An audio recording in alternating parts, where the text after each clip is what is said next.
हाय friends, जय Jagannath. Welcome to my YouTube channel. आज थिला बुधवार। आमे भाविलु पाख आखरे कोठी टूर करी आसबा पई। सेथिपई आमे बाहरी पड़लु माँ हरचंडी पीठ को।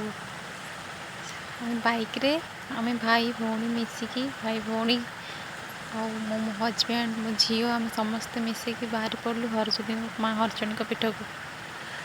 बहुत दूर थिला किंतु आमे बहुत एंजॉय करी जाइतिलु। पाखापाखि घर ठू हरचंडी माँ का पीठ प्राय 2 घंटा 2.5 घंटा लगी जाइतिला। तथापि आम रास्तार बहुत एंजॉय करथिलु। बहुत सारा सेल्फी नौथिलु, तापरे रेस करूथुलु, के आगे जीव के पाखक जो देखो पछरे तुम भाई गाड़ी चली मो पाखक आसुची ले से आमको भी चाहिए से भी बाय बाय करके पलाउथिले ना। मोर बहुत मन खराब होता। आम भी पुणी थे रेस लगौलु। एमती करी करी आम माँ को पीठ को बहुत सारा मस्ती करके बाहरी। देखंतु केते सुंदर रोड, बहुत सुंदर जगह। आपण मान भी थरे बुलवाई आसतु।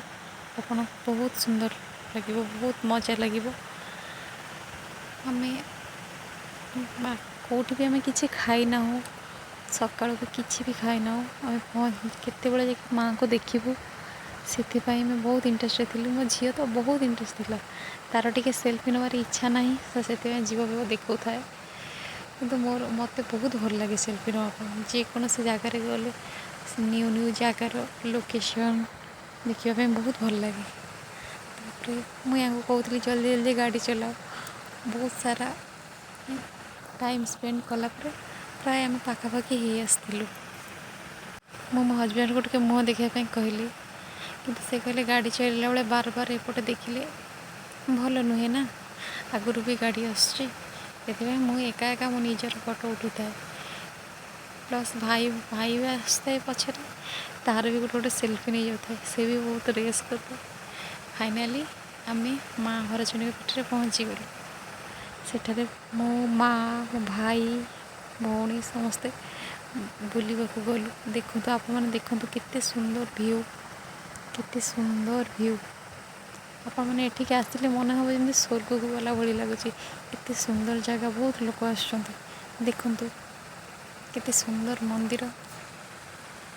आपण मैंने निश्चय थरे पीठ को आसतु। आम भी फिस्ट कर बसी पड़ू। आम बहुत मजा मस्ती करूँ पूरा फैमिली सह। तापर लास्ट टिके मूड है चलो गोटे एमती रील्स बनईद इंस्टाग्राम। देखु आपण मानक जब मो भिडियोटी भल लगी था लाइक करूँ, कमेंट करूँ, सब्सक्राइब करूँ। Thank you for watching.